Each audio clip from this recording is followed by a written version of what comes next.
Breaking news చూస్తున్నాం. ఇండోనేషియాలో భూకంపం సంభవించింది. ఈ భూకంపంలో 162 మంది ప్రాణాలు బలికొన్నాయి. 10 గంటల వ్యవధిలోనే 62 సార్లు కంపించిన భూమి తీరని నష్టాన్ని మిగిల్చింది. ముఖ్యంగా జావాలో 5.6 తీవ్రతతో సంభవించిన భూకంపం పదుల సంఖ్యలో ప్రాణాలు బలికొంది. పావులా దీవుల్లో 5.1 తీవ్రతతో సంభవించిన భూకంపం జనావాసాలను నేలమట్టం చేసింది. భూ ప్రకంపించడంతో జావా ద్వీపం వణికిపోయింది.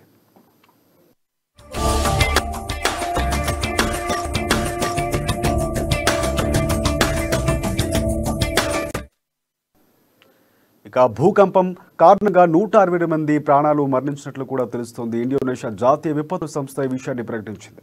700 మందికి పైగా గాయపడ్డారు. మృతుల్లో చిన్నారులు ఎక్కువగా ఉన్నట్లు అధికారులు తెలిపారు.